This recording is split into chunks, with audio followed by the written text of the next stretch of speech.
வணக்கம் நேயர்களே. சுக்கிரன் பயிற்சி, சுக்கிரனை போன்ற வாழ்வு, அவனுக்கு என்ன சுக்கிர யோகம் அடிக்கிறது அப்படின்னு எல்லாரும் கேள்விப்பட்டிருப்பீங்களே. அதுபோல் சுக்கிரன் 12 ராசிக்காரர்களுக்கு எப்படி நன்மை தரப்போகிறார் என்பதை பார்க்கறதுக்கு முன்னால் சுக்கிரனை பற்றி ஒரு சில விஷயங்களை நாம் தெரிஞ்சுக்கலாம். சுக்கிரன் தான் மனைவியை குறிக்கக்கூடியது, சுக்கிரன் தான் வீடை குறிக்கக்கூடியது. ஒரு நல்ல சுகமான இயற்கை இருக்குது அப்படின்னா சுகம், அந்த சுகத்தை அனுபவித்தல். நல்ல குஷனில் நல்லா இருக்கிறோம், ஒரு நல்ல ட்ரெஸ் பண்ணிகிட்டு இருக்கோம், டிப்டாப்பாக இருக்கும், தலையை நல்லா அழகாக வச்சுக்கிறோம், அழகாக வைத்து கொள்ளுதல், தன்னை அழகுபடுத்துதல், ஒழுங்குபடுத்துதல், இதெல்லாம் சுக்கிரனுடைய விஷயம். அதே போல் ஒரு பெண்ணை பார்த்த உடனே ஒரு மோகம், ஒரு காதல், ஒரு காமம், ஒரு வசீகரம், ஒரு பொருளை பார்த்தால் ஈர்த்தல், ஈர்த்து கொள்ளுதல், எல்லோரோடையும் இணங்கி போகுதல், ஒத்து போகுதல், வேறு பெண்பாள்களை பார்த்த மாத்திரத்தில் நமக்கு ஒரு துள்ளல் ஏற்படுதல், சில இடத்துல பேசினாலே ஆனந்தம் ஏற்படுதல். அதனால தான் காலபுருஷத்துக்கு 2ஆம் இடத்துல இந்த சுக்கிரனை வைத்தார்கள். அப்போ எல்லாரையும் ஆதரித்தல். அப்போ அதே போல் குறுக்கு வழியில் போய் எப்படி முன்னேறுதல், இதெல்லாம் சுக்கிரன். அப்போ சுக்கிரன் என்றால் உங்களுக்கு எதை கொடுக்கும்? சினிமாவை கொடுக்கும். அதே போல் உங்களுக்கு எதை கொடுக்கும்? ஆடு மாடுகள் வளர்த்தலையும் குறிக்கும் சுக்கிரன் தான். அப்புறம் அதே போல் வெளிநாடுகளுக்கு சென்று உல்லாச வாழ்க்கை வாழ்தல், அதெல்லாம் சுக்கிரன் தான். விதவிதமான நவநாகரிக ஆடைகள், நிறைய நகைகளை போட்டுக்கொள்ளுதல், இதெல்லாம் சுக்கிரன் தான். இப்படிப்பட்ட இந்த சுக்கிரன் உங்களுக்கு ஒரு யோகத்தை கொடுப்பாரா? கொடுப்பார். ஏனென்றால் சுக்கிரன் உச்சமடைகிற வீட்டிற்கு வந்திருக்கிறார். அதனால உறவில் திருமணமானவர்கள், நல்லா வாழ்ந்தவங்க குடும்பம் அப்படின்னு இருக்கு. இந்த சுக்கிரன் தான் சந்திரனை போல் செயல்படுவார். சுக்கிரன் உங்கள் ஜாதகத்தில் எந்த வீட்டில் இருக்காரோ அங்கே குலதெய்வம் சம்மந்தப்பட்ட பிரச்சனை இருக்கும், குலதெய்வத்திற்கு ப்ராப்ளம் இருக்கும், குலதெய்வம் பிடிமன் எடுத்த இருக்கும். அப்போ சுக்கிரன் சந்திரனை போல் செயல்படுவார். சுக்கிரன் மகத்தில் தான் பிறக்கிறார். அப்போ சிம்மத்தை போல் இருப்பார்கள். அதனால் பார்த்தீங்கன்னா அத்தைமார்கள், கூட பிறந்த சகோதர சகோதரிகள்லாம் நல்லாயிருக்கும். துலாம் ராசி அவருக்கு மூல திரிகோண வீடு, நீதி நேர்மையோடு இருப்பார்கள், சகோதர சகோதரியோடு பிறந்திருப்பார். மொத்தத்தில் சுக்கிரன் என்பவன் வாழ்வில் சுகத்தை தரப்போறான். வாருங்கள் 12 ராசிக்கு பார்ப்போம்.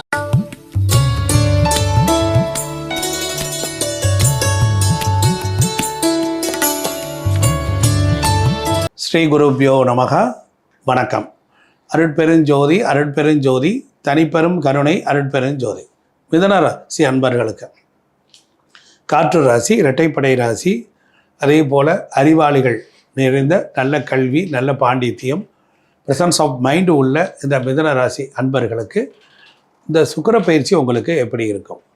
பொதுவாக சுக்கிர பகவான் அப்படின்னா நல்ல ஆடை ஆபரணங்கள், நல்ல வளமான வாழ்க்கை, வசதியான வாழ்க்கை, காதல், நல்ல சுகபோகமான நிலை, இவைகளெல்லாம் கொடுக்கக்கூடியவர். பேச்சில் இனிமை, வாய்மையில் தூய்மை, அதுபோல் வாழ்க்கையில் எப்படியாவது முன்னுக்கு வர வேண்டும் என்ற நிலை, நல்ல உணர்தலையும் நல்ல அண்டர்ஸ்டாண்டிங் உடையவர்கள் சுக்கிரன்.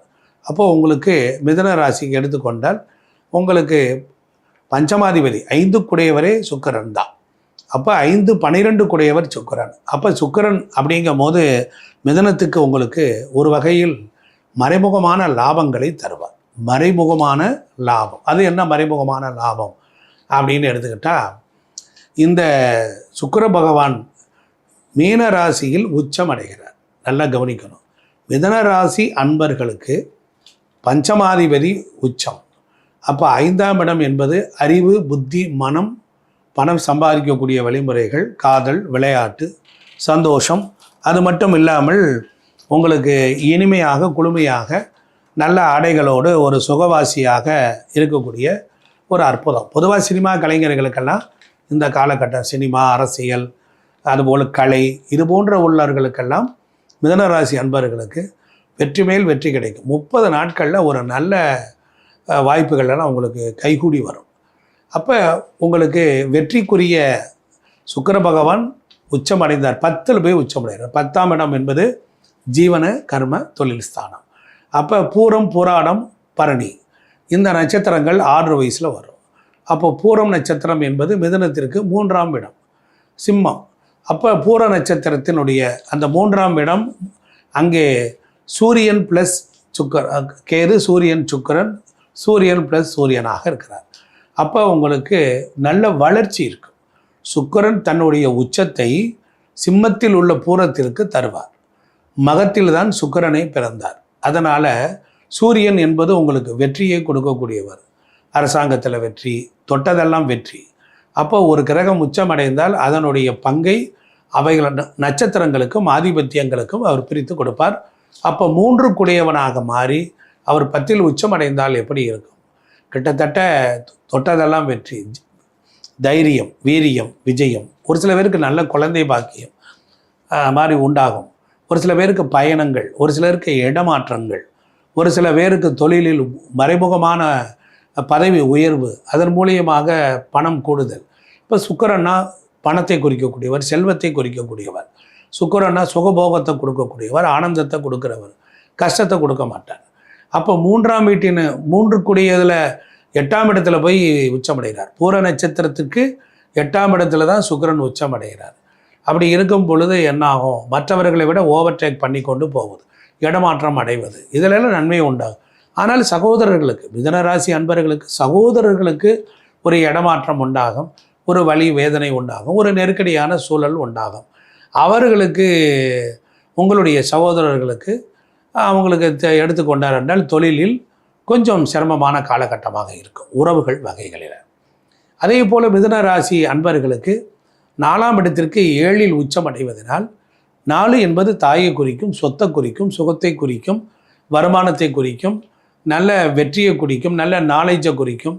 அப்படிப்பட்ட நிலையில் வெளி உலக வாழ்க்கை, வெளிநாடு வாழ்க்கை, இவர்களோடு உங்களுக்கு நல்ல உறவுகளும் சுணக்கங்களும் இல்லாத ஒரு நல்ல வெற்றியை கொடுக்கும். மொத்தத்தில் வெளி உலக தொடர்பு, வர்த்தக தொடர்பு, திருமணம் சார்ந்த விஷயங்கள் எல்லாம் நன்மைகளை கொடுக்கும். அது மட்டும் இல்லை, தாய்க்கு உடல்நலக் குறைபாடு இருந்தால் தீர்ந்துவிடும். அப்போ ஏற்கனவே சனியினுடைய பார்வை 4ஆம் இடத்துல இருந்ததுனால தாய்க்கு உடல்நலக் குறைபாடு வந்திருக்கும். இப்போ சனியும் சுக்கிரனும் சேர்ந்த 4ஆம் இடத்தை பார்ப்பதினால் வீடு கட்டலாம், மனை வாங்கலாம், வீடு அப்பார்ட்மெண்ட்டில் வீடு கட்டலாம், விலைக்கு வாங்கலாம், நிலங்கள் வாங்கலாம், பண்ணை நிலங்கள் வாங்கலாம். இது போன்ற வாய்ப்புகள் உண்டு. விவசாயம் சிறப்பாக இருக்கும். ஒன்று. அதே போல் எடுத்துக்கொண்டால் பூராட நட்சத்திரம் மிதுன ராசிக்கு 7ஆம் இடம். அப்போ 7ஆம் இடத்தில் உள்ள நட்சத்திரத்தின் அதிபதி அவர் போய் 10ல் உச்சம் அடைவதனால கண்டிப்பாக உங்களுக்கு திருமணம் நல்லாக இருக்கும். கணவன் மனைவி உறவில் இருந்த பிரச்சனைகள் நீங்கி நன்மை உண்டாகும். பார்ட்னர்ஷிப், கூட்டு தொழில் வகைகளில் நன்மை உண்டாகும். புதிய வியாபாரம், புதிய தொழில், புதிய சிந்தனை, இவைகள் வழியாக நன்மை உண்டாகும். நண்பர்கள் மூலம் நல்ல லாபங்கள் எல்லாம் பெறலாம். அதே போல் உங்களுக்கு மிதுனத்துக்கு 11ஆம் இடத்தில் இருக்கிற பரணி நட்சத்திரம், நண்பர்கள் மூலமாக மூத்த சகோதரர்களுக்கு நல்ல வெற்றியும் வாய்ப்பும் உண்டாகும். தொட்டதெல்லாம் தொடங்கும்.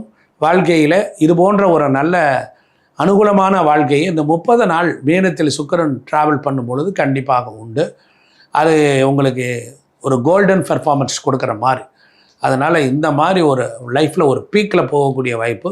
கடன்கள் அடையும், கடன் தொல்லை நீங்கும், எதிரிகள் ஒதுங்கி விடுவார்கள். இனிமையாக பேசி எல்லா காரியத்தையும் சாதிக்கக்கூடிய வகையில் உங்களுடைய செயல்பாடுகள் இருக்கும். இருந்தாலும் ஒரு வாகனங்களில் கவனமாக செல்ல வேண்டும். இந்த மாதிரி நான் சொல்லியிருக்கக்கூடியதெல்லாம் உங்களுக்கு ஒரு கெஞ்சித்தளவு குறையாது, நன்மையே உண்டாகும், வெற்றி நிச்சயம். நன்றி, வணக்கம். திருச்சிற்றம்பலம். நாம் இதுவரைக்கும் ராசிக்கு எப்படியெல்லாம் சுக்கிரன் இருந்தார் என்பதை பற்றியெல்லாம் பார்த்தோம். இப்போ நாம் இந்த சுக்கிரன் ஆக்டிவேட் பண்ணோன்னா முதல்ல மனைவியை திட்டக்கூடாது, ஊரை திட்டக்கூடாது, குடியிருக்கிற வீட்டை திட்டக்கூடாது, பெண் பிள்ளைகளை திட்டக்கூடாது, அன்னத்தை திட்டக்கூடாது, சாப்பிட்ற தட்டை நல்லா ஆடாமல் பார்த்துக்கணும், கிழிஞ்ச துணிகளை அணியக்கூடாது, உடம்புல துர்வாடை அடிக்கக்கூடாது, உடம்புல சுருக்கமான ஆடைகளை போடக்கூடாது. புரியுதுங்களா? அதே போல் தொலை என்ற ஆடைகளை போடக்கூடாது. நார்மல் ஃபிட்டாக இருக்கணும். அதே போல் தலைமுடியை அழகாக வைத்து கொள்ள வேண்டும், முகத்தை பொலிவாக வைத்து கொள்ளணும். ஏன்னா முகத்தில் தான் சுக்கிரன் இருக்கார். அதே போல் நீங்கள் ஒப்பனை அழகாக இருக்க வேண்டும். இப்படியெல்லாம் இருக்கணும். அப்போ பாடி ஸ்ப்ரே அடித்து கொள்ளணும், வாசனை திரவியங்கள் பூசிக்கொள்ளணும். அதுபோல் உங்கள் வீட்டில் இருக்கக்கூடிய ஹால், சமையல் அறை கூடங்களை ரொம்ப பிரமாதமாக வச்சுக்கணும். அப்போ தான் சுக்கிரன் அங்கே தான் இருக்கிறார். அப்போ நல்ல உணவு, அப்போ பாத்திரத்தை கழுவணும், கிச்சன் துர்வாடை அடிக்காமல் இருக்கணும். படுக்கை அறையில் நாத்தம் எடுக்கக்கூடாது. தலைவாணியில் எடுத்துக்கிட்டால் மோந்து பார்த்தா நல்ல வாசமாக இருக்கணும். அதே போல் தலை சீவிர சீப்பு, முகம் பார்க்குற கண்ணாடி, வீட்டினுடைய தலைவாசல், இதெல்லாம் ஒரு பளிச்சுன்னு அழகாக நல்ல மனமும் நல்ல ஐஸ்வர்யத்தோட வீட்டுக்குள்ளே நுழைஞ்சாலே குபுகுபுன்னு நல்ல மனமாக இருக்கும், நல்ல ஊதுபத்தி வாட, இப்படிலாம் இருந்தால் நித்திய சுக்கிரன் உச்சமடைகிறது அப்படி தான் உடைவார். அதே போல் குளிக்க போகும்போது ஒரு சில வாசனை திரவியங்களை போட்டு குளிங்க, ஒரு நல்ல ஒரு பன்னீர் விட்டு குளிங்க. அதே மாதிரி இப்படி நிறைய பொருள்கள்லாம் இருக்குது. அதே போல் துணிமணிகள் எல்லாமே துவைச்சி முடிச்சதுக்கு அப்புறமேல் வாசனை திரவியங்களை ஊற்றி அதை அலசிட்டு காய போடுங்க. அப்போ உங்கள் உடலும் மனமும் எல்லாம் உற்சாகமாக இருக்கும். உங்களுக்குள்ள ஒரு ஆனந்தம் துள்ளல் பீறிட்டு இருக்கும். சுக்கிரன் எப்படி இருந்தாலும் என்ன, இது மாதிரி செஞ்சு பாருங்கள். இதுதான் வாழ்வியல் பரிகாரம். வீட்டில் விளக்கேற்றுங்கள். வளரும் குழந்தைகள் இருங்கள்.